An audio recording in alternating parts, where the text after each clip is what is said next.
It began with a silence so complete it seemed intentional, an absence of data at the very moment the universe should have spoken. For 29 days, 3i Atlas vanished behind the sun, slipping into the blinding river of a light, where human telescopes cannot follow. And when it emerged again, when the glare receded and the sky returned to darkness, it carried with it a secret it had not possessed before. Something had changed. Something subtle, precise, and wholly out of character for a body that should have been nothing more than a drifting ember from another star. Astronomers speak carefully when they describe such moments, yet even the careful language of science cannot hide the unease that rippled through observatories around the world. What returned from solar conjunction was not the same object they had tracked months earlier. Its path through space had altered barely delicately, as though nudged by an invisible hand, and yet that slight adjustment carried profound consequences. The new trajectory curved not randomly, not chaotically, but toward a destination that seemed impossibly deliberate. It was heading for Jupiter, not merely toward the gas giant's vast gravitational domain, but toward the single exquisitely narrow corridor at its outermost boundary. The keyhole where the planet's pull balanced against the sun's becomes a gravitational doorway, the place where a wanderer ceases to be a passerby and becomes a resident. A region so thin, so unforgivingly precise that hitting it by accident would require a miracle of cosmic luck. And yet 3i Atlas was threading that needle, carving a trajectory so exact it felt less like chance and more like choreography. No natural object should be able to do this. Not on its first visit to the solar system, not across millions of kilometers, not by drifting alone. The early numbers suggested something astonishing at closest approach in March 2026. The object would slip within roughly 60,000 kilometers of the calculated Hill-sphere boundary, an error margin that on the scale of planetary mechanics was microscopic. It was the cosmic equivalent of a dart thrown from one coast of a continent to the other, landing on the exact edge of a coin pressed into the ground. No comet does this, no asteroid wanders with such purpose, and no interstellar fragment untethered from the star that birthed it should be capable of such surgical precision. And so attention grew, the kind that arises when the world senses an answer it is not prepared to ask for. Observers looked back through data, searching for the moment the deviation began. Astronomers recalculated orbital elements with growing disbelief. The shift had occurred during the blackout, during the weeks when 3i Atlas was lost behind the sun, shielded from every eye on Earth. While it was hidden, the trajectory bent, and when it emerged it was already committed to Jupiter. The imagery that followed did not calm nerves. The object's coma rose sharply in brightness, shimmering in ways that looked to some like jets of deliberate propulsion. To others, they were harmless outgassing, normal expected behavior from a comet heating under solar light. But the direction of the jets matched too neatly with the direction of the course correction. They mapped onto the vector needed to guide the object toward Jupiter's gravitational threshold. Coincidence, said some. Calculation, whispered others. Yet beyond every scientific argument and every counter-argument, something more primal stirred the sense that the sky was no longer as indifferent as we believed. Humanity has lived for millennia beneath the illusion of cosmic stillness, the comforting belief that stars drift without purpose, that comets come and go without intention. But 3i Atlas challenged that serenity. Its path was too graceful, too focused. It did not wander. It aimed. As the object continued its long arc toward the outer solar system, the implications deepened. If the redirection was intentional, then it was performed with exquisite understanding of orbital mechanics, timed at the moment when velocity was greatest, when the sun's well amplified every small impulse. Engineers call this the Oberth effect, a multiplication of effort that rewards perfect timing. Whatever moved the object did so during the only moment when the maneuver would have been efficient, subtle, nearly undetectable. To perform such an action would require knowledge, it would require design, it would require intent. For now, no one speaks those words officially. The language of research remains neutral, composed, insulated by caution. But the silence between sentences grows heavier each day. The models point toward the same inescapable conclusion, whether by nature or by something else. 3i Atlas is on a path that no ordinary comet has ever taken. The space between planets, once thought to be vast and passive, begins to feel smaller, more watchful. Jupiter looms not merely as a giant of gas and storms, but as a destination, one that perhaps was chosen. The Hill sphere becomes a stage.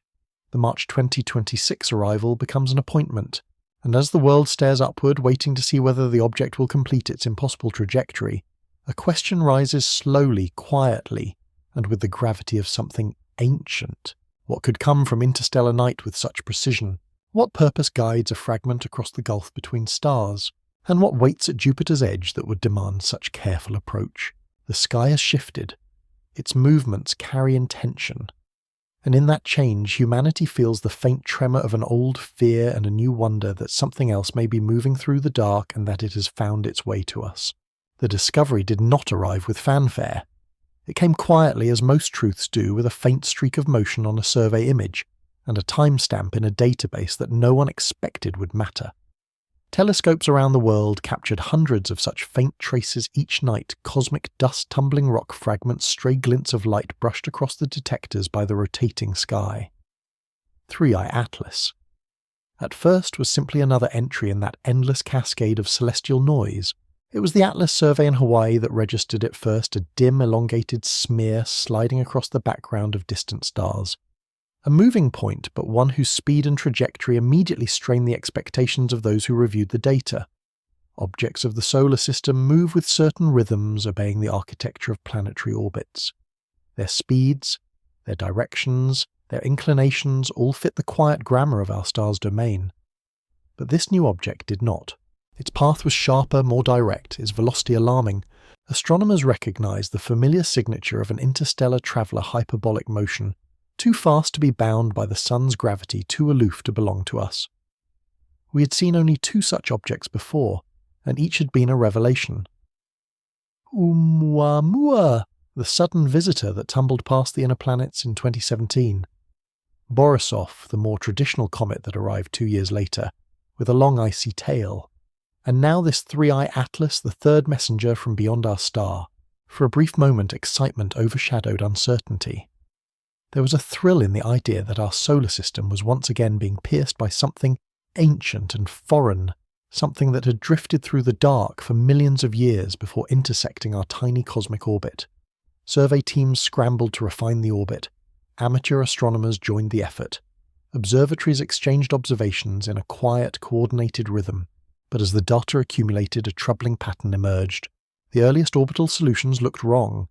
Not merely imprecise, not incorrect in the way a hurried calculation might be, but inconsistent, as if the object were following a script that refused to align with expectation. Its approach trajectory, extrapolated backward, traced a line that seemed too clean, too undisturbed by the random gravitational nudges that should have acted upon it during its drift through the galaxy.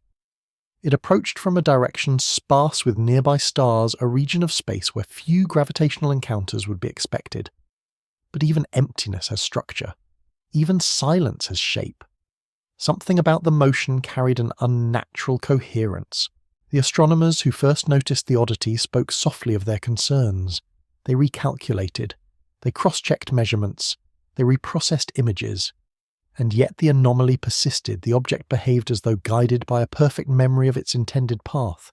Still, science demands caution before suspicion. The teams proceeded methodically, stripping variables from their models. They accounted for solar radiation pressure for the faint push of sunlight on reflective surfaces. They accounted for asymmetrical outgassing, the jets of gas that erupt from icy bodies as they warm. They accounted for observational bias. Even so, the residuals in the orbital model refused to settle. Something in the data whispered that the object was preparing for a turn that no gravity alone could sculpt. And then the world reached the point in its orbit where 3i Atlas slid behind the sun. Solar conjunction is a blindfold humanity cannot yet remove. No telescope, no instrument can peer through the sun's glare without being burned by its intensity. For more than a month, the object disappeared into the star's radiance. It was a predictable blackout, a routine gap in observation. But this time it felt different. It felt as though the sky had closed its eye at the very moment it should have watched most closely. When the blackout began, astronomers had a set of predictions, confident, well-modelled expectations about where the object should be when it reappeared. Their projections marked a path that led outward toward the giant planets, but not toward anything remarkable. A simple fly-through, another interstellar wanderer on its way to anonymity. But when the first post-conjunction images came in faint, noisy, precious, astronomers stared, recalculated, stared again. The object was not where it should have been. not by a little, not by the margin of observational uncertainty, but by an amount so precise that those who ran the numbers felt a cold pressure of disbelief settle into their chests. The orbital elements had shifted gently elegantly toward a position no one expected and few dared to say aloud. Jupiter, more specifically the exact trajectory that would carry it into the razor-thin gravitational corridor at the edge of the planet's Hill sphere, the keyhole, a region so narrow that nature rarely threads it by chance. Something had acted on the object during the month we could not see it. A faint acceleration, a whisper of force. Non-gravitational directed. The Discovery teams released their data with a careful language of restraint. They spoke of anomalous acceleration, apparent deviation, probable outgassing. The terminology was gentle, but the implication was sharp. It was the kind of discovery that demanded explanation yet offered none. The more they studied, the more impossible the reality became. Behind the sun, in the one place, no telescope could observe the object had changed course, and the strange familiarity of that timeline unsettled even the most grounded researchers. Why would a maneuver, if maneuver it was, occur precisely when it would be hidden from view? Why place the burn at the moment when orbital velocities were at their maximum, when even the smallest impulse would be magnified downstream? The answer was not spoken, but it hovered between researchers like a quiet, unshared thought, because that is how one performs a deliberate course correction. In mission control rooms, in universities, in observatories perched on mountain ridges, astronomers ran simulations late into the night. They watched in growing silence as each model bent inexorably toward the same conclusion. The trajectory was no longer a wandering arc of interstellar randomness. It was an approach.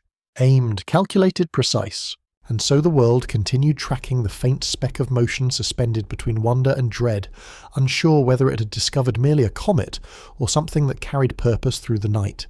By the time the anomaly became impossible to ignore, the scientific world had already exhausted its safest explanations. Every natural mechanism had been invoked: internal solar radiation pressure, asymmetric outgassing, thermal jets, rotational heating, even exotic volatile release driven by the sun's intense proximity. But none could fully account for what happened during the silence behind the sun. The acceleration was too neat, too precisely oriented, too perfectly timed. It was as if the object had waited for the moment of its greatest speed, slipped behind the sun's brilliance, and then pushed.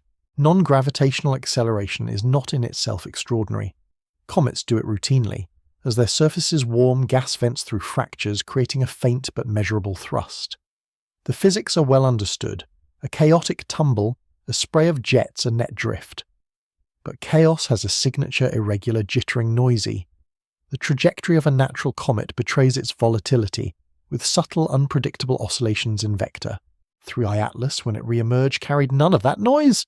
Its change in speed was small, infinitesimal, compared to the vastness of interplanetary motion, yet it bore the clean precision of an engineer's intent. A delta V so slight it would pass unnoticed anywhere else in the solar system, magnified into significance only because it occurred at the one point where such a change would matter most. At perihelion, where an object skims the sun's gravity well at blistering velocity, a whisper of thrust becomes a shout in the language of orbital mechanics. And that whisper had been delivered when no one could watch. Solar conjunction is not merely inconvenient, it is an observational void. The sun's glare floods detectors, its corona blinds instruments. The space around it becomes a white ocean of fire where no telescope can see. During those weeks, the sky becomes a stage with closed curtains. Anything might occur behind them, jets, fragmentation, tumbling, or in darker imagining, something more intentional. When the curtains reopened, 3i Atlas stood on a different mark. Astronomers measured the drift again and again, convinced there must be an error buried in the data. But the numbers remained steadfast. The shift was real, and not a gentle drift, but a decisive nudge along the precise vector required for a future keyhole encounter with Jupiter's Hill sphere. A maneuver that seemed custom-built, sculpted for the narrow gravitational doorway awaiting it. The term non-gravitational acceleration entered the discussion reluctantly, as though naming the phenomenon too directly might grant it power. Researchers traced the residuals in the orbital prediction until they converged into a clean line of intent. A push of roughly 5 or 10·7 AU per day too, minuscule in absolute terms, monumental in outcome. If the object were natural, such an acceleration should have been accompanied by a symmetry in brightness, by rotational modulation in its coma, by chaotic wobble. Instead, the data offered a strange stillness. The jets, faint but visible, aligned in ways that perfectly matched the necessary change in momentum, as if the object had not erupted chaotically but exhaled. Some pointed to outgassing, others frowned at its directionality. But the most disturbing element was the timing. Why would a natural venting event happen precisely during the blackout period? Why would its impulse map so cleanly onto the exact course correction needed to strike the Jovian keyhole? Why would it occur at perihelion, where the Oberth effect would amplify even the smallest burn into a radical downstream deviation? Nature is not known for opportunism, yet this event behaved as though it were. Scientists accustomed to caution began speaking quietly of probabilities. Outgassing is random. It should produce a scatter of possible trajectory outcomes, most missing Jupiter entirely, only a fraction brushing past its hill sphere. Instead, the shift narrowed its path with surgical accuracy. It did not wander into the gravitational corridor, it steered into it. And so the unsettling possibility began to take shape. Perhaps the acceleration was not a byproduct, but a decision. Behind closed doors, comparisons to Oumuamua resurfaced the earlier interstellar visitor, whose unexplained acceleration had sparked controversy years before. Some wondered aloud whether these objects belonged to a broader class of interstellar bodies whose behaviours tested the boundaries of natural explanations. Others resisted, insisting that extraordinary claims require extraordinary evidence, and they were right. Yet the evidence accumulating before them did not shrink. It grew. The trajectory shift was not only improbable, it behaved like a maneuver hidden by celestial geometry, as though executed at the one moment when the glare of the sun would cloak it from detection, and only its downstream consequences would betray that anything had occurred. A maneuver timed not for convenience but for concealment. For observers, the realization carried a quiet dread. If the burn had occurred while the object was visible, telescopes might have recorded its plume, its thermal signature, or at least the asymmetrical brightening that accompanies sudden venting. But the sun had swallowed the event entirely. All that remained was the aftermath, an object walking a new path through the dark. The implications were unsettling, not because they pointed toward an artificial cause, but because they were too precise to dismiss. If this drift were random, it would be the most fortuitous accident in the history of planetary astronomy. If it were natural, it would redefine cometary behaviour. And if it were neither, if instead it bore the faint signature of guidance, then humanity would be witnessing something unprecedented, a deliberate act carried out by an object not of this solar system. In the months that followed, the astronomers who tracked 3I Atlas no longer spoke of it as a mere visitor. Its presence became heavier, more foreboding. They watched as the new trajectory unfolded, its arc growing sharper and more aligned with that narrow invisible threshold near Jupiter. They saw the pattern solidify. They saw uncertainty vanish. The blackout behind the sun had not merely swallowed the object, it had swallowed something else entirely, the last assumption that its journey was a product of chance. And as the world watched the object sail outward, growing fainter with distance yet more ominous, with every calculated projection, one truth began to take shape in the quiet language of orbital dynamics. Something happened behind the sun that should not have happened. Something subtle, something deliberate, something that changed the course of an object crossing the gulf between stars. The shift in trajectory forced a deeper reckoning, one that transformed quiet curiosity into something colder, sharper, almost fearful. Orbital mechanics is a language of certainty. It is the mathematics of inevitability, where every acceleration, every gravitational nudge, every whisper of motion is accounted for. The cosmos does not improvise, it obeys. And yet, 3I Atlas began behaving as if the rules that govern all wandering bodies were optional, flexible, almost negotiable. To confront the new trajectory was to confront a quiet violation of that order. When astronomers fed the post-conjunction data into their orbital models, the result did not simply drift from expectation, it broke from it. Not chaotically, but purposefully. The deviation was too coherent, too aligned, too perfectly sculpted for the outcome that followed. For any natural body, a non-gravitational change in velocity should produce noise in the orbital solution. There should be telltale asymmetries, slight, rotational irregularities, uneven light curves, stochastic deviations from predicted brightness. Nature does not write straight lines, it scribbles. 3I Atlas wrote a sentence. The deeper the scientific teams probed, the more the anomaly sharpened. Predictions drawn from classical mechanics began to collapse under the weight of precision. The object was behaving not like a comet freed from the gravitational leash of another star, but like something that understood where Jupiter would be, how its hill sphere would evolve, and when its gravitational corridor would open. A moment arrived quietly when the research teams realized they were no longer debating the existence of an anomaly. They were debating its nature. The central paradox grew clearer with every iteration of the models. The shift in trajectory occurred at a moment when any natural force should have been at its least predictable. Near the Sun, the heating of cometary volatiles produces chaotic pulsating jets. The outgassing is violent, irregular, modulated by spin and surface fractures. Instead, the acceleration of 3i Atlas presented as clean as a precisely aligned burn, delivered in the exact direction needed to execute a long-range intercept with Jupiter's gravitational boundary. The numbers were merciless. Even the smallest misalignment fractions of a degree would have carried the object far from the keyhole. Too high an impulse and it would have overshot. Too low and Jupiter's gravity would not have captured it.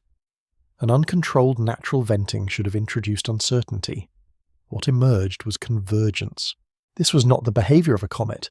It was the behavior of a trajectory optimizer. For a moment, the scientific community stood divided not by belief or speculation, but by a deeper question. How many coincidences are necessary before an explanation loses its credibility? Nature can in principle produce a perfect alignment. But can it do so in a hidden window? Can it do so at perihelion? Can it do so in exactly the right magnitude, at exactly the right moment for an outcome, so geometrically improbable that hitting the target approaches statistical absurdity? To say yes is to believe that nature once in a billion years mimics intentions so perfectly that it becomes indistinguishable from design. And yet the alternative that something had used the sun as a curtain felt even more improbable, even unsettling. So researchers attempted something simple. They ran Monte Carlo simulations with millions of randomized outgassing vectors, magnitudes, timings, and rotational states. The idea was straightforward. If a natural process could replicate the observed behavior, random sampling should reveal it. A pattern should emerge even if faint. All the combined forces should occasionally produce a trajectory that resembled what was observed. They did not. The simulations produced swarms of outcomes, messy chaotic scatterplots radiating away from the keyhole corridor. Very few solutions landed anywhere near the necessary trajectory, and those that did required contrived conditions so artificial that the word natural felt hollow beside them. The models showed a truth that spoke louder than any speculation. The observed behavior was not merely improbable, it was unnatural in its structure. And yet the universe remained silent. No anomalous radio emissions, no thermal signatures distinct from outgassing, no artificial reflectivity. Every test came back with ambiguity, the kind that both comforts and torments. To an outside observer, the object was simply doing something objects should not do. The deeper investigators looked, the more they found themselves standing at the precipice between two explanations, each unsettling in its own way. Either, 1. Comets can perform precision maneuvers without precedent with no known mechanism to guide them. Or, 2. Something acted upon the object with knowledge of celestial mechanics so refined that the maneuver was executed in the darkest moment when observation was impossible. Neither explanation offered sleep, and the breaking point, the moment where scientific curiosity dissolved into awe, came when the models projected the downstream evolution of the orbit with all updated parameters. Again and again, with every refinement, the predictions converged toward a single outcome. 3i Atlas was no longer a transient wanderer. It was inbound, deliberately, elegantly, unambiguously, not toward Earth, not toward the Sun, but toward the invisible boundary where Jupiter's dominion begins, toward the gravitational stage upon which only intentionality makes sense, where the smallest change made years earlier becomes the deciding factor of capture or escape. The hill sphere is not a place one stumbles into, not at that speed, not at that angle, not with that precision. Here orbital mechanics does not bend, it breaks. Not because the equations are wrong, but because something is using them flawlessly. And as the object glides outward, faint and distant and yet impossibly sure of its path, the solar system feels suddenly unfamiliar. No longer a quiet cathedral of ancient orbits, but a place where the rules can be rewritten by hands we cannot see. Something has moved through our star's domain with an understanding of celestial architecture that rivals our own, and it is heading for Jupiter. By the time the models converged, the realization had settled over the astronomical community like a slow-moving shadow. If 3i Atlas was truly heading for Jupiter's Hill sphere, then it was not aiming for a broad region of space, but for a pinhole. A place so unforgivingly thin that even the smallest deviation, an imperceptible nudge, a momentary pulse of sunlight, a grain-sized fragment shedding from its surface should have knocked it off course. And yet the trajectory grew sharper with every new observation, its path tightening like a thread pulled taut across the solar system. This was the beginning of the keyhole paradox. The Hill sphere of Jupiter, in its simplest description, is vast tens of millions of kilometers across.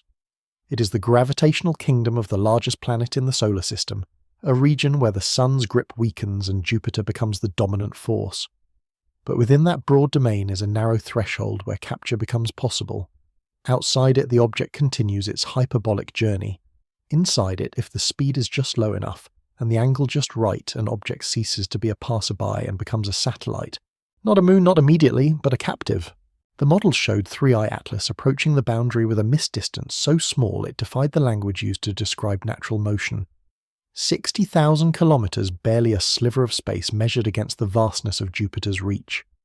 A margin that, when compared to the width of the Hill sphere itself, was equivalent to the thickness of a sheet of paper laid over a continent, and yet the object was moving toward that boundary with a precision that made even seasoned celestial mechanicians uneasy. The word chance began to feel inadequate. At this scale, chance collapses under the math. Scientists often explain cosmic precision with analogies, but here no analogy felt sufficient. Some said it would be like firing a rifle from the Earth at a moving target on the moon while blindfolded.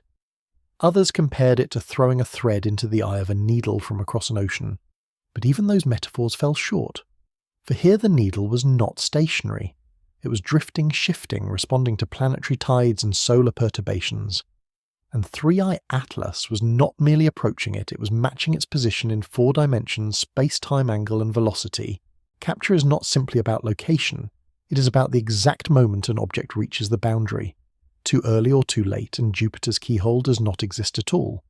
The threshold opens only at a specific alignment, a precise intersection of gravitational influences shaped by the Sun, the giant planet, its moons, and the object's own inertial history.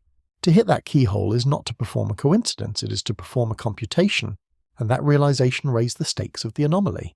Predicting where Jupiter will be in March 2026 is not difficult. Its orbit is stable, ancient known with precision. But predicting the exact gravitational environment at the moment of 3i Atlas's arrival is not trivial. Jupiter's moons modulate the gravitational field. Tidal variations alter the local threshold.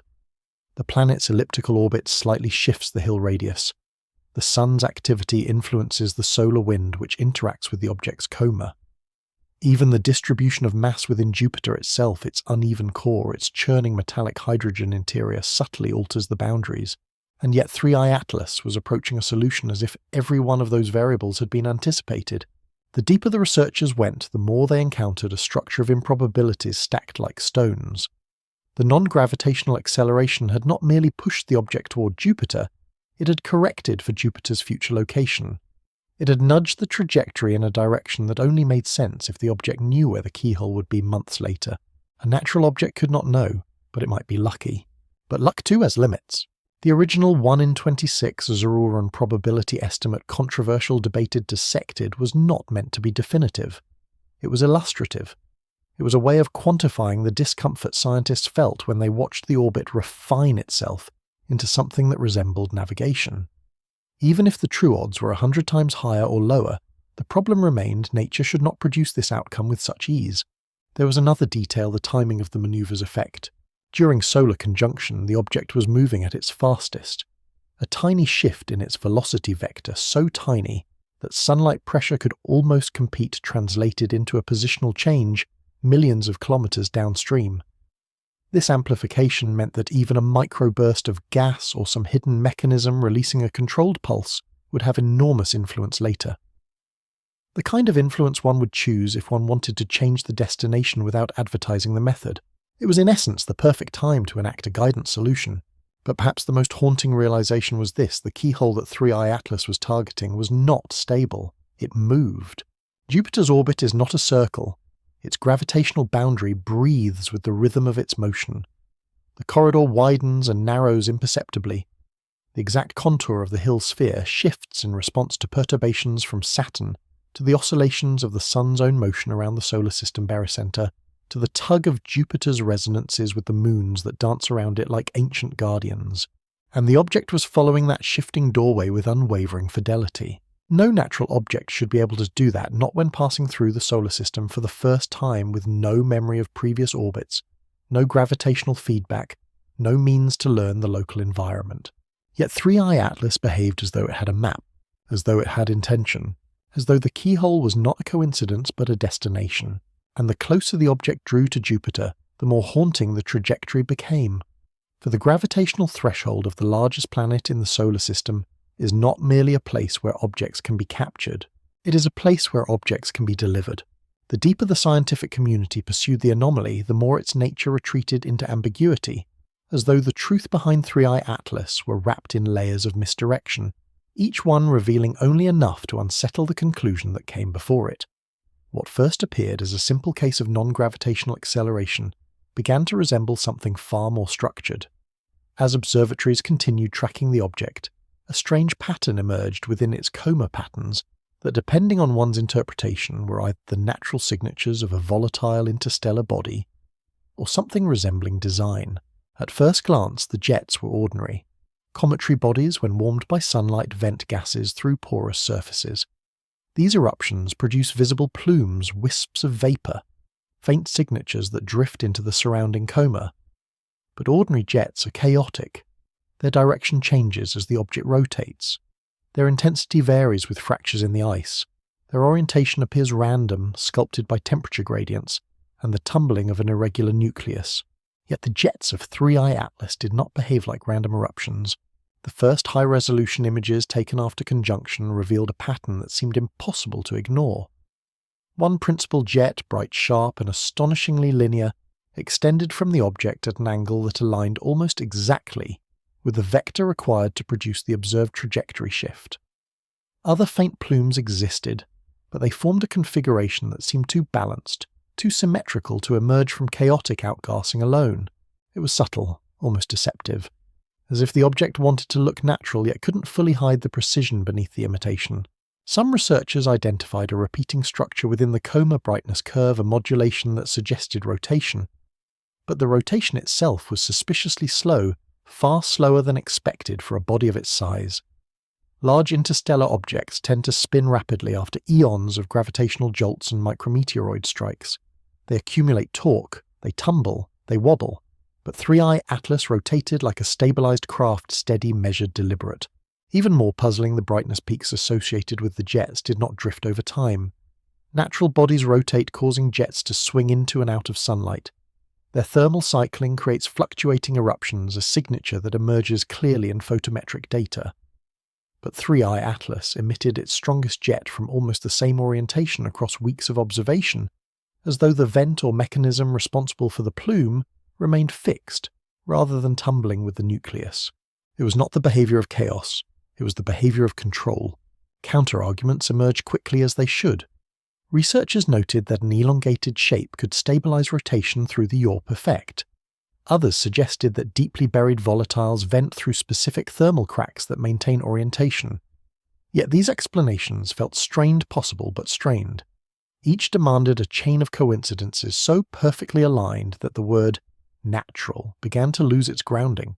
As new images arrived, teams studied the morphology of the jets with finer discrimination. A faint secondary plume appeared to trail the principal jet, its brightness rising and falling with a regularity that caught the attention of researchers accustomed to the noise of cometary activity. Some interpreted it as evidence of rotational modulation. Others saw an alternating pattern, as if a controlled burst repeated on a subtle, predictable cycle. Still, none of this was conclusive. A skeptic could dismiss every anomaly as an artifact of measurement or an unusual but natural behaviour of an interstellar object.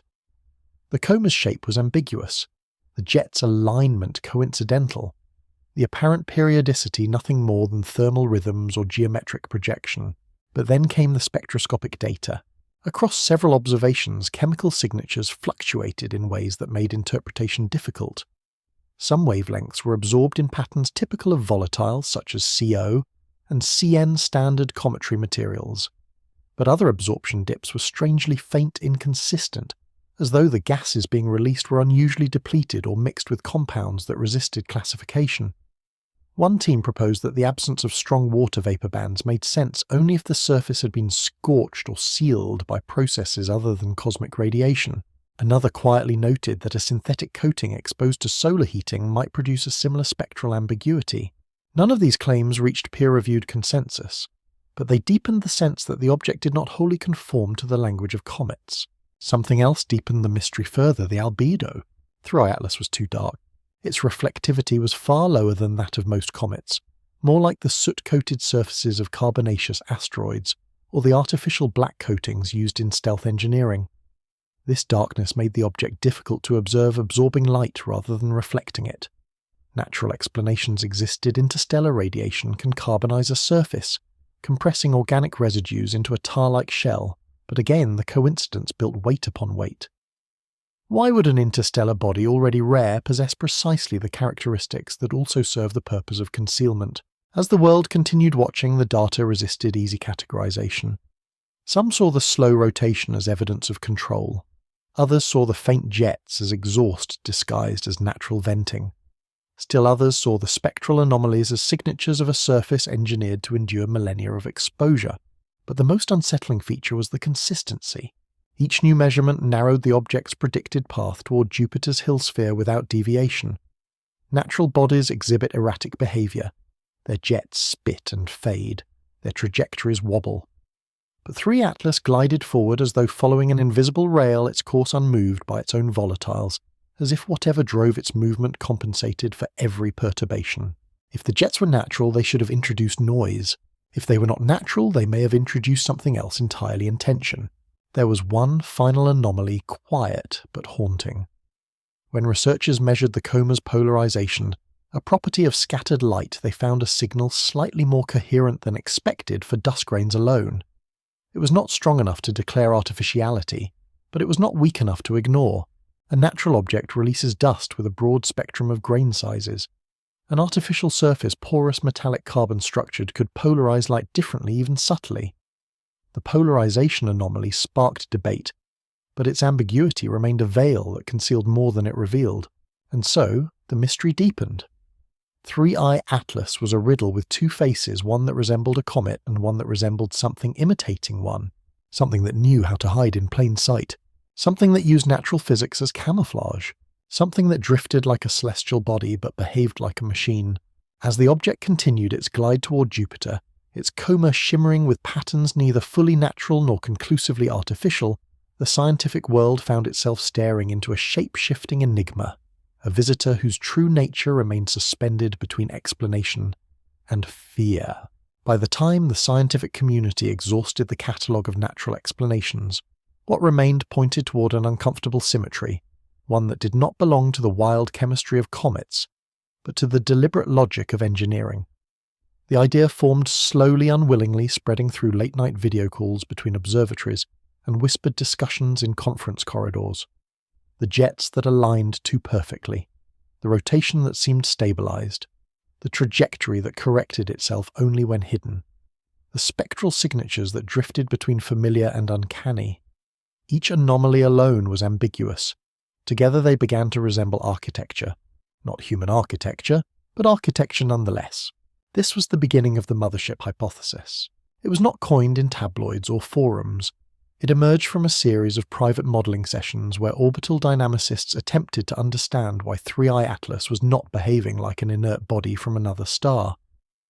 The trajectories it favoured were not the ones constrained by nature, but the ones optimised by intent. When the simulations were allowed to solve backward from the Jovian keyhole to the solar conjunction burn, they produced something extraordinary. A minimal energy inbound arc that resembled the trajectory planning of an interstellar delivery probe.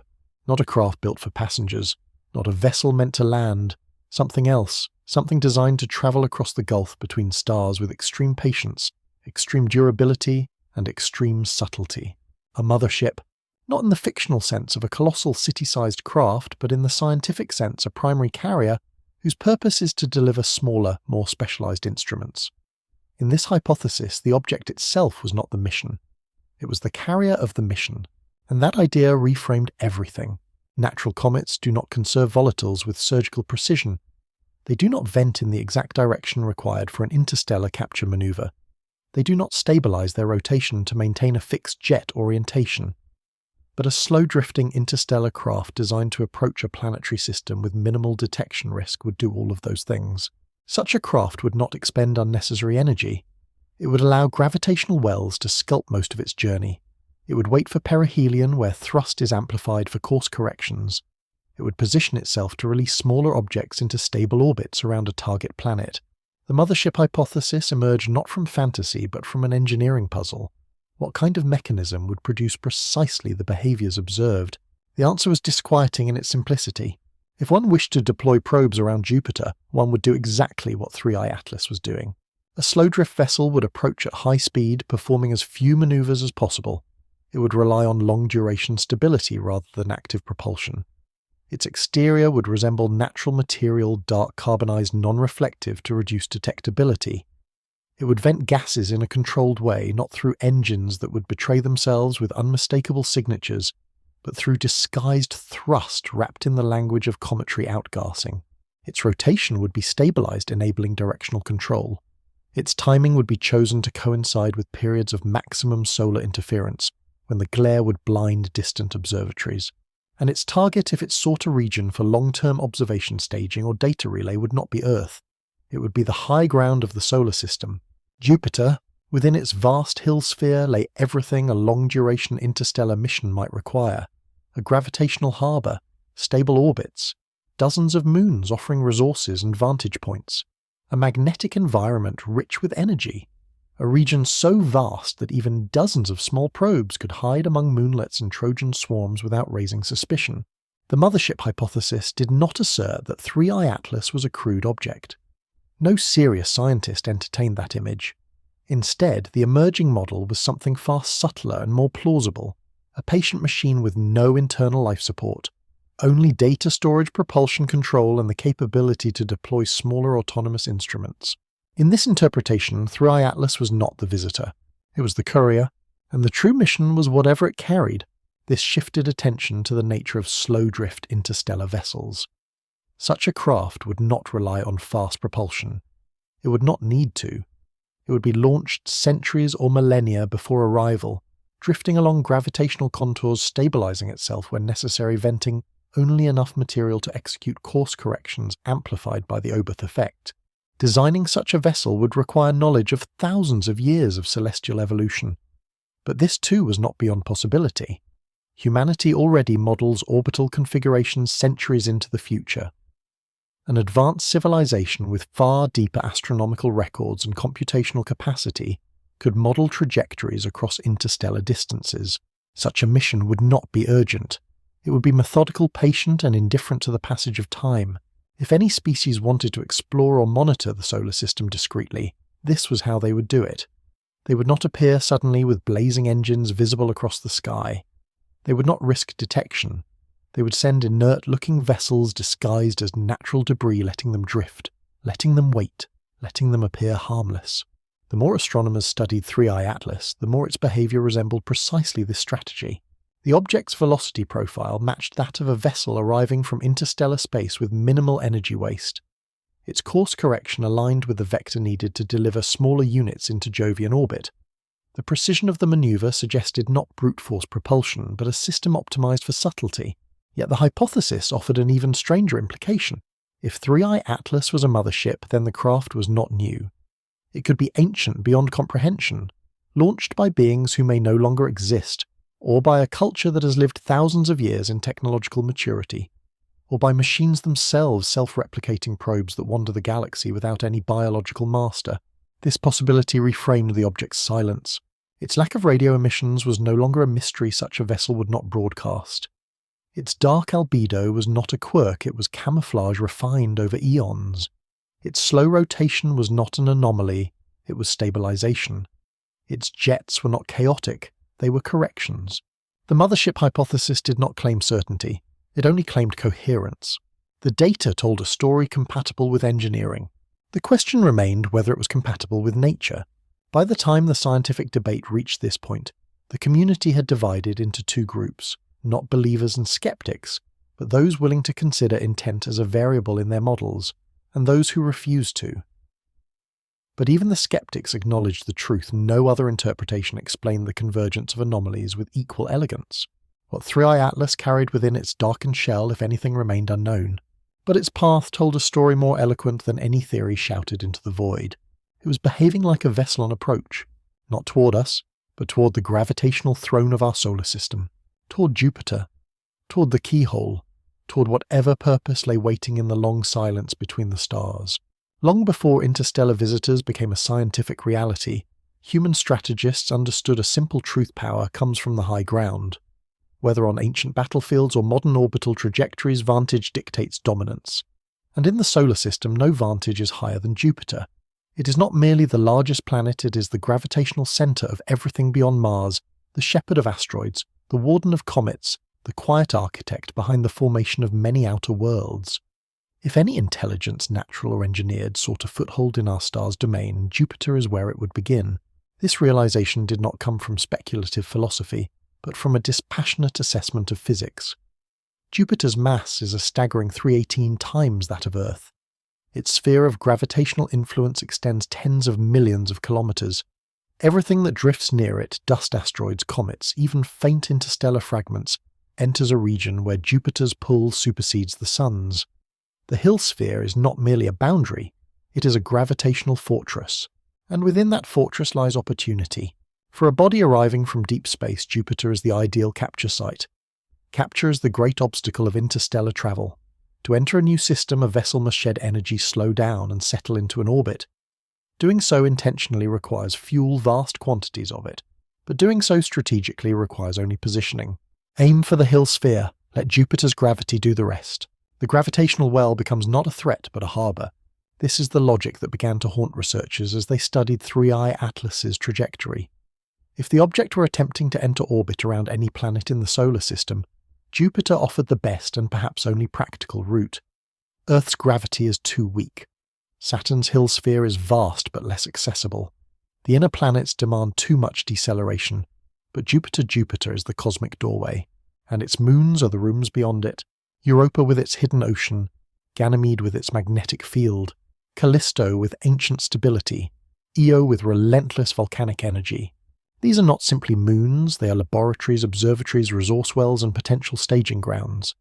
Every moon offers something unique: water, metals, energy, stability. For a visiting intelligence or for a machine sent by one, Jupiter is a supermarket of possibilities, all clustered in gravitational harmony. But gravity and resources are only half the story. Jupiter's magnetic field is the most powerful in the solar system. A world-sized dynamo, it generates radiation belts so intense they would sterilize unshielded human spacecraft within hours.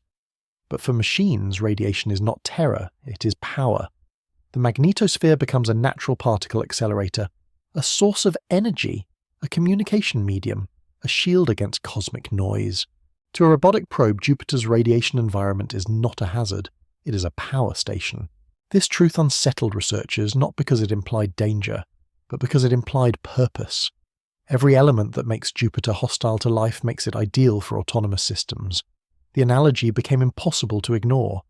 Earth is where organic life thrives. Jupiter is where machines would thrive. If 3i Atlas were a carrier, Jupiter was the natural destination. Even more compelling was the system's geometry. Jupiter sits at the border between the inner planets and the vast cold expanse beyond. From there, one can watch everything: asteroid traffic, planetary alignments, inbound comets, and if one wished, Earth. Not as an aggressor, but as an observer. If one intended reconnaissance, this is where it would begin. But there is another layer to the high ground strategy: the Trojans. Jupiter's Trojan asteroids, two enormous swarms locked into gravitational resonance ahead of and behind the giant planet, form one of the most stable configurations in the solar system. These swarms are ancient, dense, understudied. They are the perfect hiding grounds. If one wanted to conceal dozens of small probes or to build a quiet staging net, nothing in the solar system would offer deeper anonymity. Humanity has only explored a handful of these objects. Lucy, our first Trojan mission, has barely begun to sample them. We do not know what lies in the darker reaches of those swarms, and so the question echoing through private scientific channels grew sharper. If a probe, natural or artificial, wanted to avoid detection, where would it hide? Jupiter's hill sphere, its moons, its Trojans, its radiation belts, its shadowed orbits. The architecture built itself in the minds of researchers line by line, implication by implication. No grand narratives, no fiction, just cold orbital logic. A logic that matched 3i Atlas's behavior with uncomfortable fidelity. If an advanced civilization had visited our system before Jupiter would bear the traces, if an advanced civilization wished to return, Jupiter would be the first target. If an advanced machine were entering the system now, Jupiter would be the goal. Nothing about this required malice or intention to harm. A probe does not think in such terms, not unless designed to. A probe gathers information, it observes, it catalogues, it performs the function bestowed upon it by entities who may no longer exist. The Mothership hypothesis, when combined with Jupiter's strategic reality, produced a single elegant inference.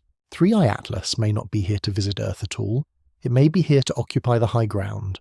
And if that were true, humanity was not witnessing a threat. It was witnessing infrastructure. Quiet, ancient, patient infrastructure returning to a region where it might have been before or arriving for the first time, guided not by intention, but by the same programming that has carried it across the gulfs between stars. And as it continued its invisible approach, closing the long arc toward the keyhole, the solar system began to feel less empty. Not because anything had changed, but because we were finally learning how to see. For all the speculation, and all the carefully couched hypotheses that had coalesced around 3i Atlas, one truth stood above the rest in March of 2026. Jupiter would not face the object alone. There was already a sentinel in place, one built by human hands, launched across deep space long before anyone suspected a visitor might be coming.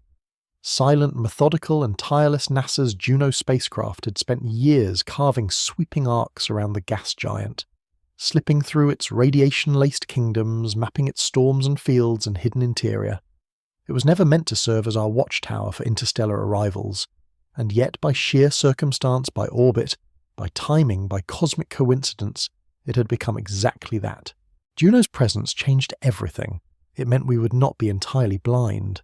The spacecraft's orbit is highly elliptical, a stretched loop that carries it from a blistering skim above Jupiter's cloud tops to far out into its magnetosphere. With every pass, Juno dives close enough to feel the giant's gravity tug at its frame, then swings outward into the darkness like a pendulum in slow motion. Each perigove, each close approach becomes a moment of piercing clarity, where its instruments can glimpse the Jovian system with a level of detail unmatched by any Earth-based telescope. And the timing was uncanny. In March 2026, as 3i Atlas reached the threshold of Jupiter's hill sphere, Juno would be completing another one of its long orbits. No special maneuvering would be needed, no retargeting. The spacecraft would simply be there watching, because the quiet mechanics of celestial timing had arranged it so. Still, even with Juno's presence, detection would be far from guaranteed. The probe was not built to seek artificial objects.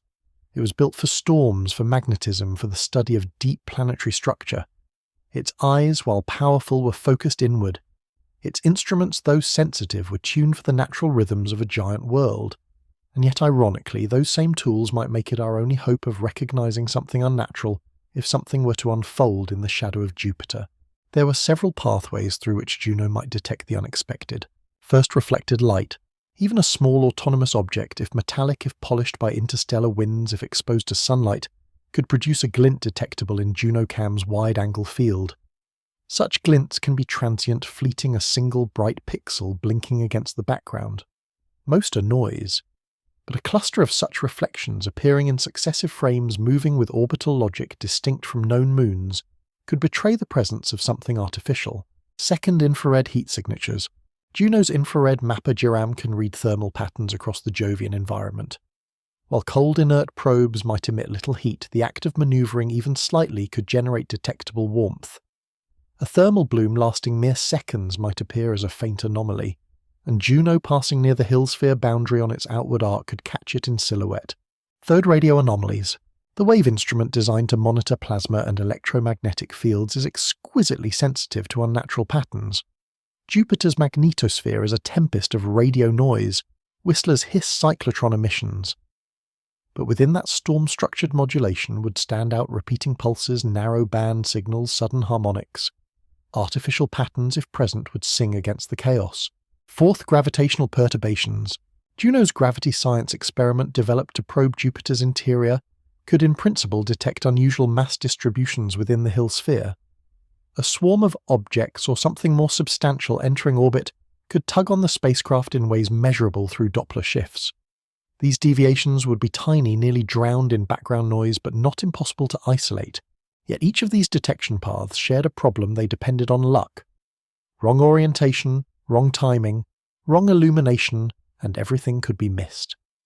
A probe released on the far side of Jupiter, hidden in its shadow, or eclipsed by the radiation belts, would remain invisible. A deployment too small or too cold could slip beneath every threshold. A maneuver timed between Juno's instrument cycles could disappear without a trace. In truth, Juno might see nothing even if everything happened, and that uncertainty fed a rising tension among researchers. Some institutions began quietly adjusting their analysis schedules for spring 2026, allocating more computational resources, assigning specialists to monitor telemetry in near real time. Others discussed re-evaluating raw data, using filters designed not for natural features, but for anomalies, consciously widening the definition of what counts as interesting. Meanwhile, ground-based observatories prepared their own surveillance windows. Large aperture telescopes would turn toward Jupiter during the arrival, scanning for sudden changes in brightness or orbit among the moonlets. Radio observatories would monitor the Jovian system for unnatural patterns. Space-based platforms would watch the Hill sphere's edge for unexpected motion. Humanity was preparing not officially, not publicly, but quietly, for the possibility that in the long silence of interstellar space, a machine may have crossed the gulf and chosen Jupiter as its harbour. Still, the most delicate question lingered beneath every conversation. If something deploys, what will it look like? A swarm of tiny glints drifting against the starfield, a brief flash of infrared, a shift in the orbits of dust and moonlets, a flicker of radio modulation, a gravitational whisper that passes like a ghost through Juno's sensors, or perhaps nothing at all. The Mothership hypothesis did not require spectacle. A probe could release tiny pebble-sized devices indistinguishable from natural debris. They could drift silently, settle into stable orbits, and remain there for decades or centuries, patient, indefinable, undetectable. But even if Juno witnessed nothing, the absence of evidence would not erase the anomaly already etched into the object's past, its impossible trajectory, its decision to change course when no one could see, its aim at the gravitational high ground of the solar system. By the time March 2026 arrived, Juno would not be witnessing a comet.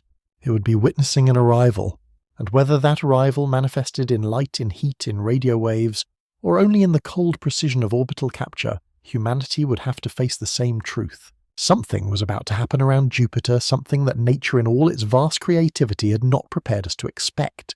Before 3i Atlas ignited a global shiver of speculation, humanity had already encountered two other interstellar visitors, two silent wanderers whose brief passages through our celestial neighbourhood opened questions we were not yet prepared to ask.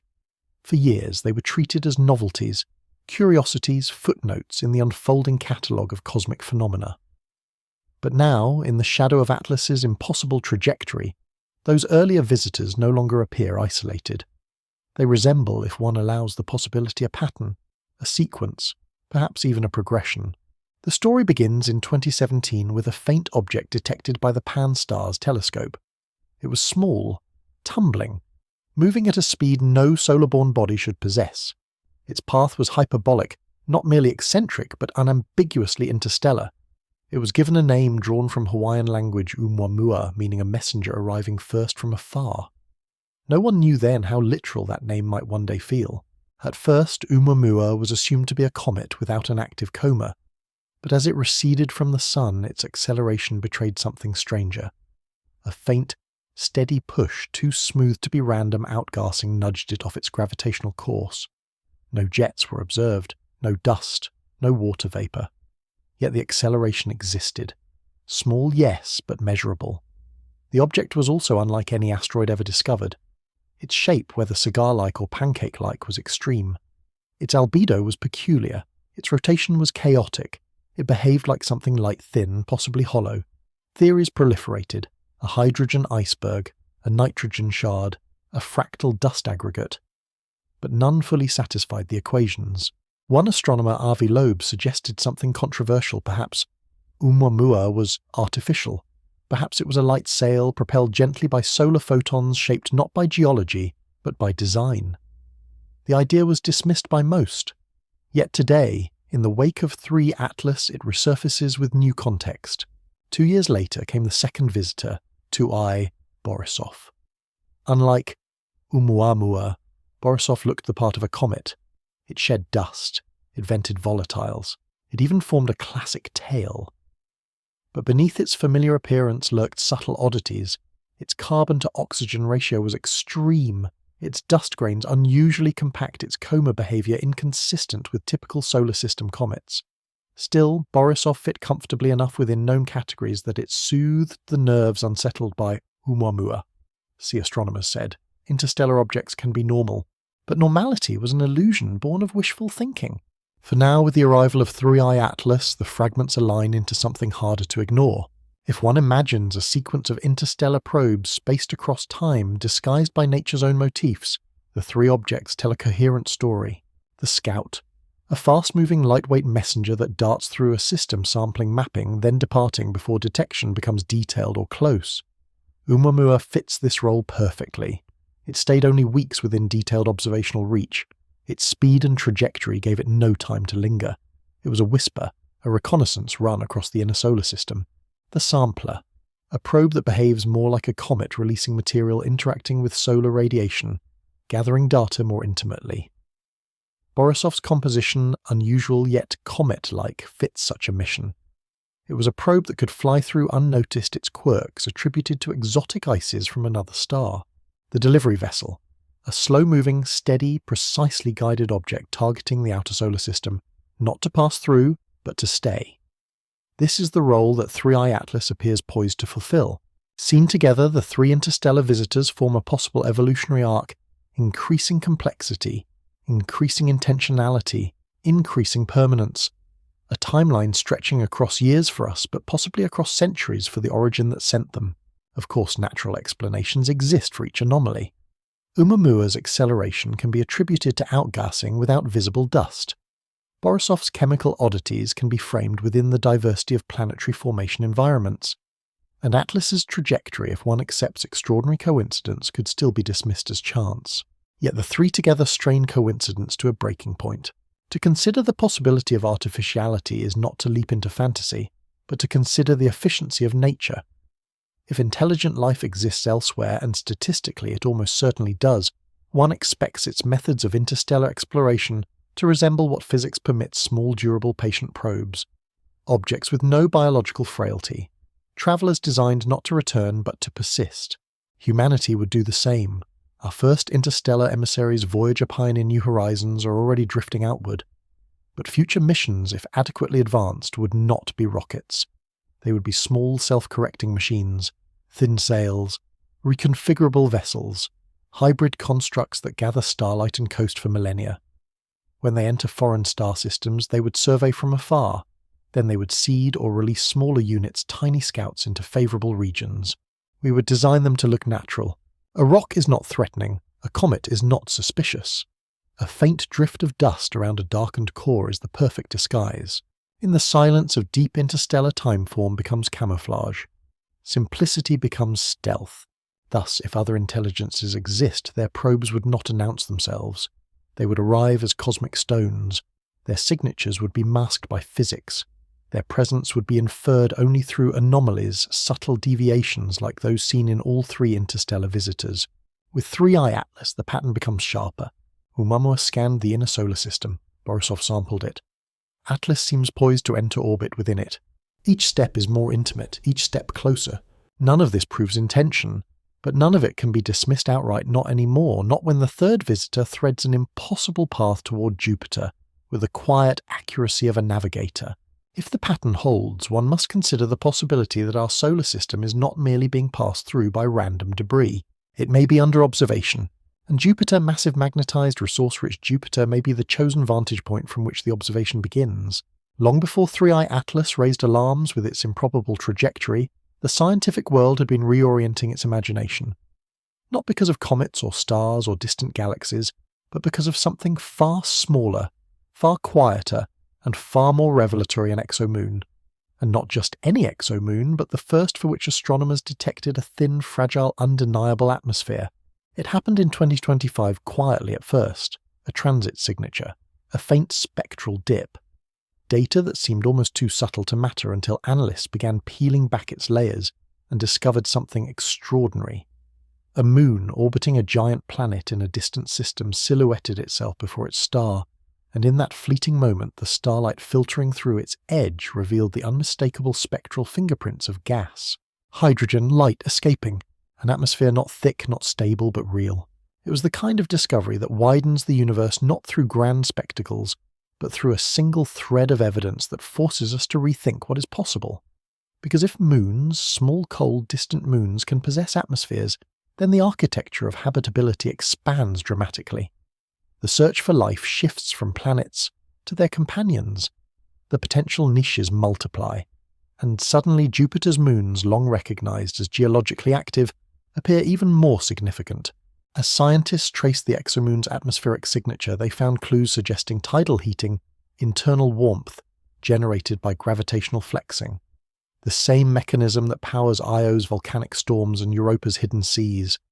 In distant star systems, as in our own moons, are not dead. They are dynamic worlds, they are active, they breathe. This news hung quietly in the scientific background as 3i Atlas continued its approach. But those studying the interstellar object could not ignore the resonance between the discoveries. Across hundreds of light years, nature was reminding us worlds worth studying are not always planets, and worlds worth visiting if one sought resources or vantage points or concealment might just be moons. In the context of 3i Atlas, the exomoon detection acquires a new undertone, not because the two events are linked, but because they reveal a common principle. Dynamic moons are universal. Europa's ocean becomes less of an anomaly and more of a rule. Ganymede's magnetic field becomes not a curiosity but a type. Io's furious geology becomes one example among many. If an interstellar probe were choosing a place to study or to hide, it would not approach Earth first. Earth is noisy, crowded with technology, alive with detection systems. Our planet glows with radio chatter. Radar sweeps satellite network signals that betray its presence instantly. But Jupiter's moons, silent. Shielded by the giant's magnetosphere, remote, profoundly useful. Consider Europa. Beneath kilometers of ice lies a global ocean warmed by tidal heating. If any probe wanted to gather information about biological potential past, present, or future, an ocean world would be ideal. Its chemistry complex, its interactions subtle, its surface quiet. Consider Ganymede, the only moon known to have its own magnetic field, a miniaturized protector that stands apart. A probe could hide in its shadow sheltered from harsh radiation while maintaining a stable orbit. Consider Callisto, frigid ancient nearly unchanged since the solar system's birth.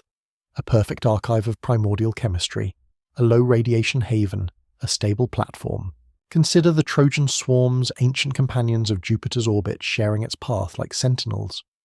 These swarms contain objects dark and faint enough to serve as natural camouflage. Even small artificial devices could disappear into their shadowed populations without ever revealing themselves. The exomoon discovery shifted the context of these ideas.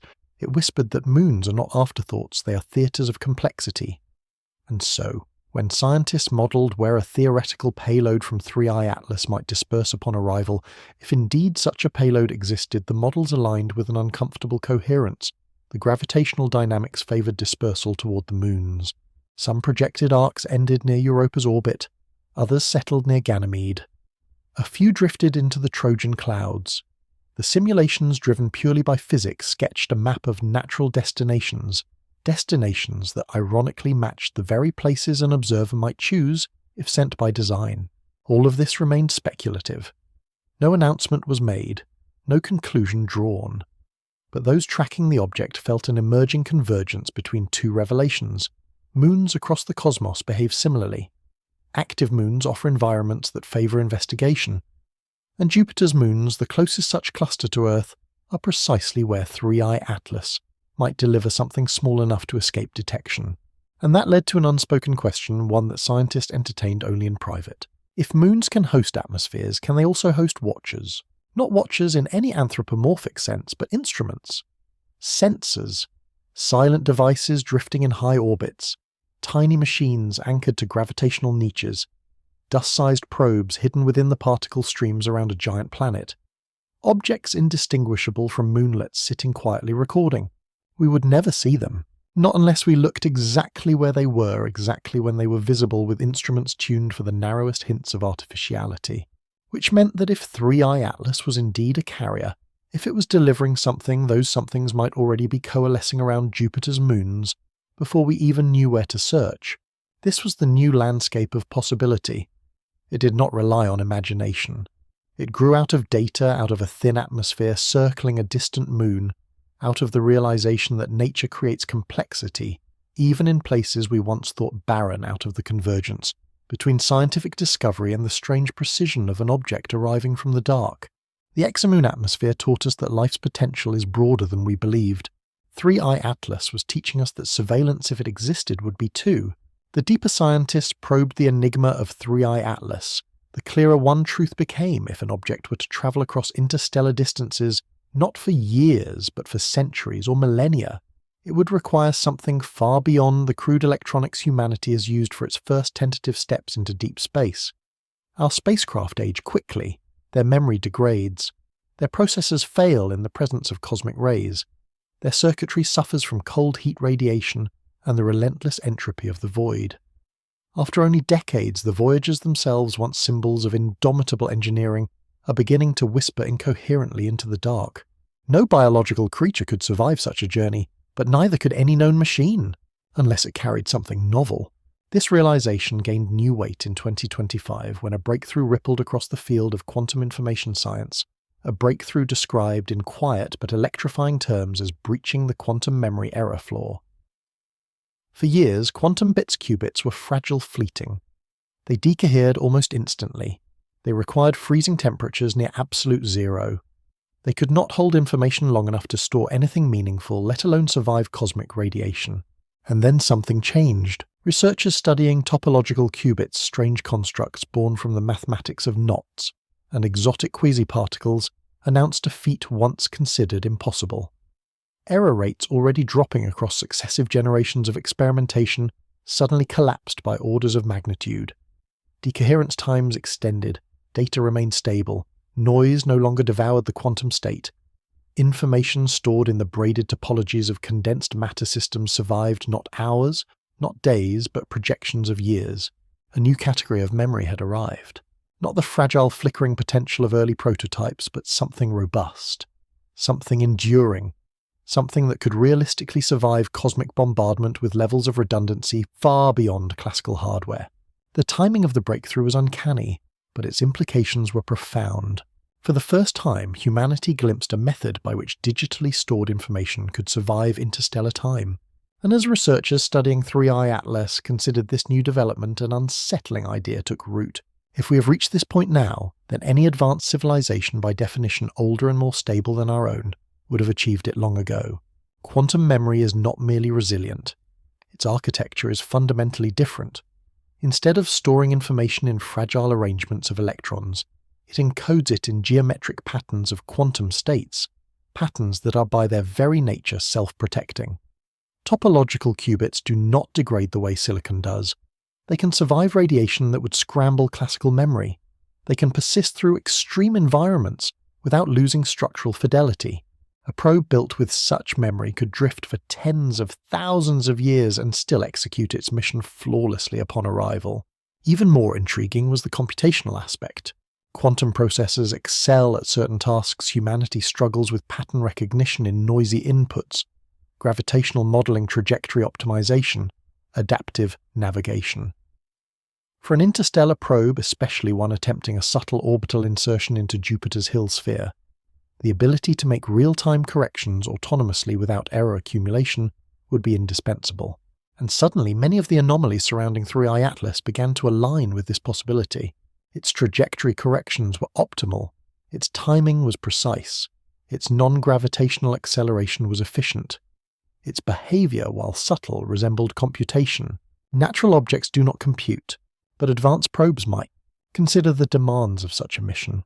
a slow-drifting craft crossing light years would experience high-energy particles, cosmic ray bombardment, thermal cycling from near-zero Kelvin to solar heating, mechanical erosion by micrometeoroids, gravitational perturbations from passing stars, centuries of exposure to vacuum and silence. Classical memory cannot endure this. Classical computers cannot function reliably without constant maintenance. But quantum memory, topological distributed self-correcting could. If 3i Atlas carried within it a quantum core, its ability to execute a hidden course correction during solar conjunction becomes understandable. Its precision, far from mysterious, becomes expected. Its steady rotation, its controlled jets, its stable long-term trajectory all comport with a system designed to operate autonomously across incomprehensible swaths of time. This does not mean the object is active in any conscious sense. A probe built by advanced minds might behave more like a seed or a spore, a machine encoded with instructions waiting for a star system to cross into range. If its memory system were quantum, its internal clock might not even resemble time as we know it. It might operate on decision points, triggers conditions, patterns in gravitational space, cues in magnetic fields, solar flux thresholds. The solar conjunction moment, for instance, might not have been chosen by intelligence in real time. It might have been baked into the design-perform trajectory correction at perihelion of first star encountered. Such instruction would appear as intent to us, but to the probe it would be nothing more than the execution of a centuries-old condition, flagged deep in its memory lattice. This possibility shifts the narrative dramatically. If 3i Atlas is a probe, it may not be piloted, it may not be steered by any distant intelligence, it may not be communicating with anyone at all. It may simply be doing what it was built to do, obeying a set of directives encoded long before humanity learned to inscribe information on clay directives, preserved not in silicon chips but in resilient quantum architecture, designed for the long dark between stars. And here lies the most remarkable implication. If quantum memory enabled the probe's survival, then everything stored within it is ancient. Ancient not metaphorically, but literally potentially older than human civilization, older than recorded history carrying instructions preserved since before our species understood the movement of planets. The probe in this view is not a vessel of the present. It is a messenger from the deep past of somewhere else, a machine built by intentions long gone, a remnant of a timeline alien to our own. And if such machines exist drifting through the galaxy seeded by civilizations lost or thriving elsewhere, then 3i Atlas is not unique. It is simply the first one we recognized. Its arrival at Jupiter may not mark an invasion or even an observation. It may mark the quiet completion of an instruction launched long before Earth's continents took their modern form, an instruction written in a memory technology only now beginning to emerge in our own laboratories. A reminder perhaps that machines can outlive their makers. A reminder that intention can persist without intelligence. A reminder that the universe may be filled with echoes waiting, drifting, carrying messages we have only just begun to understand. Long before humanity ever suspected that interstellar probes might drift between the stars propelled not by fuel, but by patience, physicists were grappling with a mystery far older and far deeper, the invisible architecture of the galaxy itself. The luminous matter we see stars, planets, nebulae forms only a thin lacework draped across a much larger unseen skeleton. That skeleton is dark matter, a vast quiet mass that structures galaxies, dictates their rotation, and sculpts their gravitational landscapes. For decades, dark matter was a theoretical placeholder, a mathematical necessity. But in recent years, astronomers have begun mapping it more directly, not by seeing it, but by watching how it bends light, how it alters stellar motion, how it fills the spaces where visible matter is sparse. These maps are primitive, blurred, partial, but they are improving, and their emerging outlines reveal something astonishing.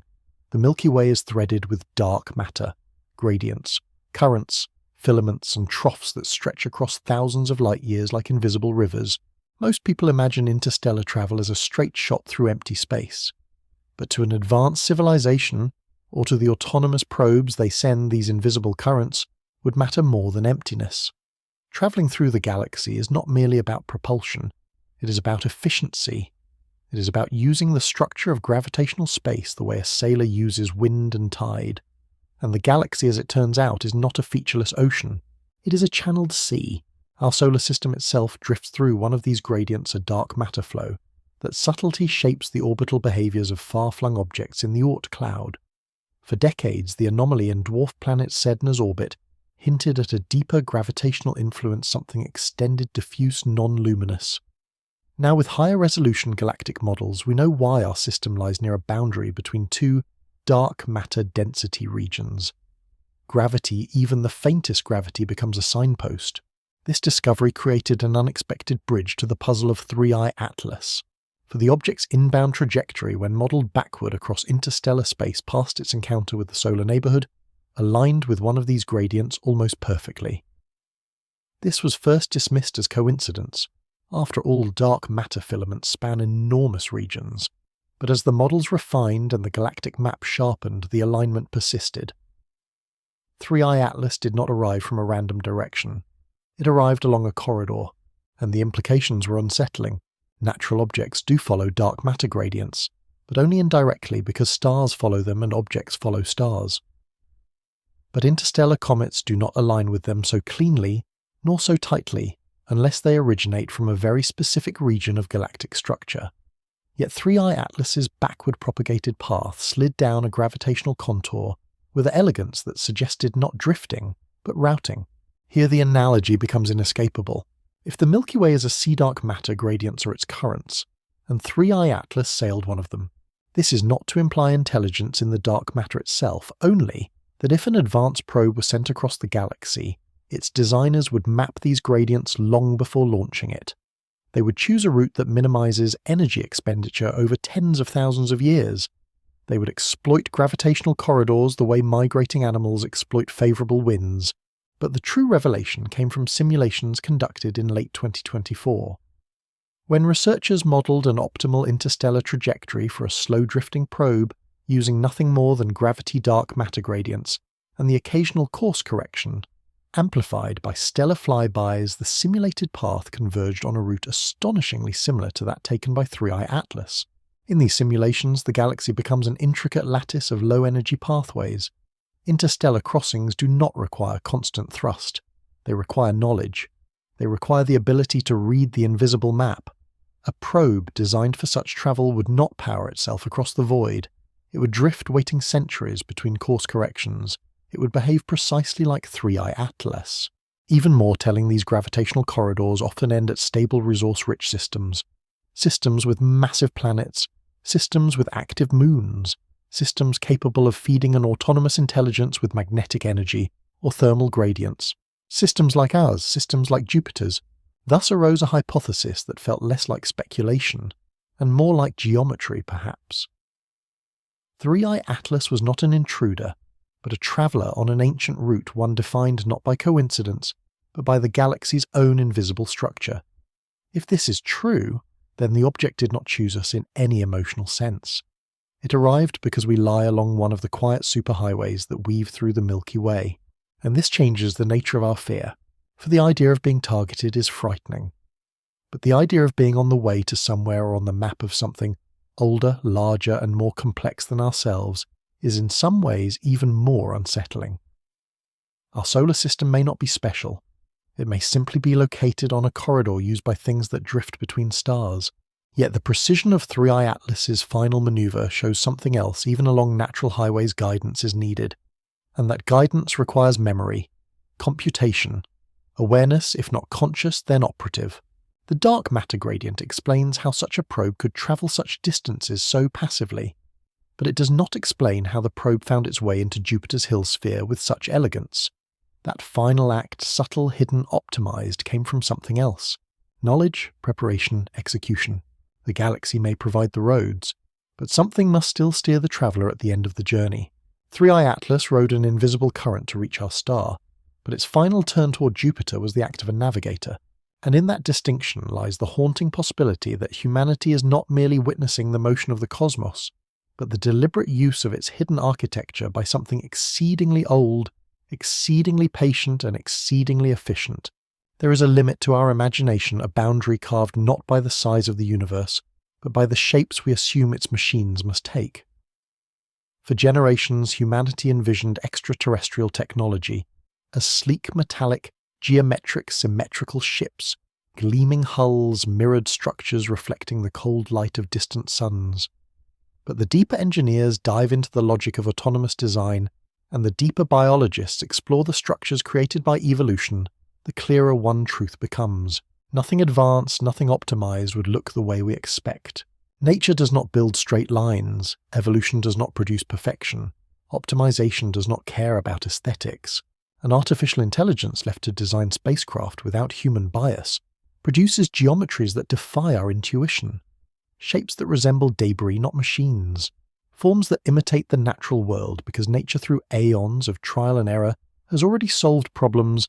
Engineers still struggle with drag heat management, structural strength, efficient mass distribution. This reality struck the scientific community when the first AI-generated spacecraft designs appeared in research journals. The shapes were unsettling fractal shells, asymmetric spines, porous surfaces resembling meteorites. They looked like polished pebbles, dark comets, carbon-scorched asteroids, forms eerily similar to the interstellar bodies humans had only recently begun to encounter. And suddenly the anomalies of 3i Atlas took on a different hue. Perhaps it was not imitating nature. Perhaps it was nature as seen through the eyes of an alien machine. To understand why, one must consider what the universe demands of a vessel intended to survive the harshness of interstellar space. Such a craft would not need aerodynamic surfaces. It would not need smooth layers or elegant contours. It would not need to look technological at all. It would need only to endure radiation, disperse heat, maintain structural integrity, and hide in plain sight among the stones and icy shards that wander the galaxy. If a machine wanted camouflage, it would choose a shape that scans as unremarkable a shape like 3i Atlas. Our own algorithms prove this point. When given the task of designing autonomous drones for other planets, AI systems often produce bizarre solutions, bodies covered in uneven plates, hollow exteriors with irregular cavities, configurations that seem broken or incomplete. But they function with brutal efficiency.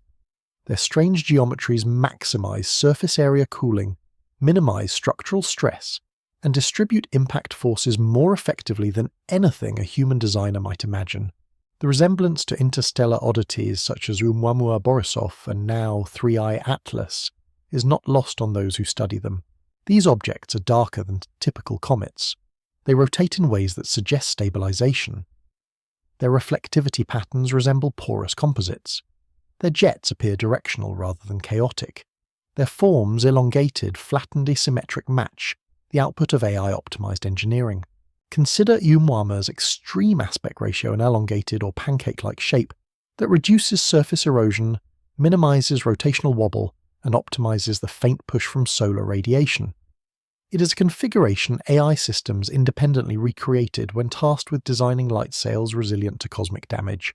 Consider Borisov's dense, compact dust grains and unexpectedly rigid coma behaviors that mirror the aerodynamics of reconfigured particulate layers used to protect long-duration probes. And consider 3i Atlas itself, dark matte, non-reflective, with a jet that appears almost nozzle-like in its alignment, and a nucleus whose faint rotational signatures suggest stabilization rather than tumbling. These features do not prove artificial origin, but they echo the logic of machine design. And herein lies the philosophical shift that Section 14 must carry. An artificial object need not look artificial to us. In fact, the most advanced designs might intentionally resemble nature. If a probe wished to traverse a foreign star system undetected, it would mask its thermal signature. It would dull its reflectivity. It would mimic the coloration of interstellar carbon grains. It would minimize emissions. It would vent material in ways indistinguishable from cometary jets. It would behave like a piece of wandering rock drifting without agenda. Its geometry optimized not for beauty but for survival would appear primitive. A stone is not suspicious. A fragment is not threatening. A comet is not a machine. And that is the camouflage. The idea is not unprecedented. Even on Earth, roboticists mimic natural forms, artificial insects, fish, birds, snakes. Biomimicry is not a last resort, it is the pinnacle of efficient design. The universe in its vast age has already optimized mechanical strategies through evolution. If a probe were designed elsewhere, its builders might similarly mimic natural shapes, not for sentiment, but for stealth. And so 3i Atlas becomes stranger still, not because it is obviously manufactured, but because it is not. Its form offers no handles to the imagination. Its surface offers no gleaming lines, no visible joints, no reflective panels. It appears not futuristic, but ancient, weathered by time, shaped by physics, carved by erosion. Exactly as it should be. If our assumptions about alien technology are wrong, and they almost certainly are, then the first artificial object humanity ever encounters will not look like a craft. It will look like a stone with memory, a stone with instruction, a stone with purpose carved into its geometry, invisible to our eyes but obvious to its own. This realization dissolves the boundary between nature and engineering. The universe is old enough to blur the distinction. The longer we study 3I Atlas and its predecessors, the more the possibility emerges that interstellar probes, if they exist, would hide not through magic but through mathematics. And if AI is the architect, then its creations will not resemble ours. We imagine machines made by minds like ours. But the machines that visit us, if such machines exist, may be the products of something else entirely alien. Architectures, alien optimizers, alien intelligences, whose aesthetics evolved under different suns. To us they look like debris. To themselves they are perfect. By the time the projection solidified, the broader scientific world had begun to sense a quiet truth threading through every calculation. 3I Atlas was entering a solar system no longer wrapped in the same protective cocoon it once possessed. For billions of years, the heliosphere, the vast bubble of solar wind that surrounds our star, functioned as a luminous shield, a radiant boundary that pushed against the interstellar medium, repelling charged particles, dust and stray structures drifting through the galaxy. It was large, strong, and stable enough that our entire planetary system lived within its soft protective pressure, but the shield was changing. In 2025, measurements from Voyager, IBEX, New Horizons, and solar wind observatories converged on a troubling observation: the heliosphere had shrunk. Solar activity had entered an anomalous period of weakness, and the solar wind, once robust, was thinning. At the same time, the density of the local interstellar cloud through which our system moves appeared to increase. The heliosphere contracted like a lung exhaling too shallowly. Its boundary retreated inward by billions of kilometers, and the space between the Sun and the galaxy grew thinner. In ordinary years, an object like 3I Atlas would encounter resistance-charged dust streams, electromagnetic pressure turbulence along the heliopause. But during this period of contraction, the solar system opened, not catastrophically, not dramatically, but subtly, quietly. Enough that the outer boundary, once a firm barrier, became permeable. It allowed things in. The timing was unnerving. The contraction had been predicted decades earlier, but its sharpness, its synchronization with the arrival of multiple interstellar visitors, raised questions that no one wanted to articulate. Was the recent cascade of interstellar objects, Oumuamua, Borisov, 3, Atlas, a coincidence of improved detection, or the consequence of a weakened solar boundary, or something else, something opportunistic? Under normal circumstances, an interstellar probe would need to navigate the turbulence of the heliopause, a region dense with magnetic reconnection, charged particles and violent fluctuating fields. A probe designed ages ago might wait, drifting, conserving energy until conditions improved. Machines designed for eternity do not rush, and in 2025 the conditions improved. This new environment made the trajectory of 3I Atlas even more disquieting. The shrinking heliosphere meant that the object encountered almost no resistance as it crossed into our star's domain. Its coma expanded earlier than expected. Its path contained fewer perturbations. It glided in as though the doorway had widened. Humanity had never seen the solar system so exposed. Against this backdrop, the object's final approach to Jupiter took on the character of a culmination not of a plan conceived by us, but of a plan encoded within the architecture of space itself. A plan written by physics and exploited by something capable of reading the script. A long arc ending at the gravitational throne of the largest planet we know. As the world prepared for the March 2026 arrival, the tone in scientific circles shifted from analytical distance to something closer to philosophical tension. There was no evidence of communication, no evidence of threat, no evidence of intelligence, but there was the weight of precision, the weight of timing, the weight of an arrival perfectly synchronized with the weakening of the very shield that once protected us. The idea that the heliosphere collapsed is too dramatic. It contracted, it softened, it dimmed. But metaphorically, it felt like a curtain lowering, exposing the stage of our solar system to the dark beyond. And through that curtain came an object navigating with extraordinary grace. Some scientists whispered that the arrival of an interstellar probe during the heliospheric minimum was the equivalent of receiving visitors during the one moment one forgot to lock the door. Not malicious, simply opportunistic. Others argued that no such analogy was needed. 3i Atlas may have been on its path for centuries, and the timing was coincidence alone. But even coincidence carries weight when it follows an impossible trajectory. As Jupiter grew brighter in the winter sky, and as predictions firmed into inevitability, humanity found itself living through a scientific paradox. The closer the object came, the less we understood it. Every new observation narrowed its path, sharpened its precision, erased alternative explanations, and deepened the thread of unease that ran through even the most cautious reports. It was not fear of danger, it was fear of meaning. For if 3i Atlas was merely a rock, then its arrival meant nothing. If it was not, then its arrival meant everything. The weeks leading into March unfolded like the breath before an eclipse. Researchers refined models in real time. Observatories aligned their schedules. Juno prepared to sweep its elliptical arc around Jupiter once more. And the object itself, dark, steady, silent, continued forward. It did not glow, it did not flare, it did not falter. It slipped through the solar system with the quiet confidence of something following an ancient instruction. And beneath the calculations, beneath the trajectories and brightness curves and simulations, a deeper question gathered like a storm along the horizon of human understanding. If the universe is filled with machines older than their makers, then what exactly arrives when the shield around a young star finally thins? And what awakens when it does? By the time the object neared Jupiter's invisible boundary, the world had grown strangely quiet, not in silence, but in tone. The urgency softened. The language of alarm gave way to the language of wonder.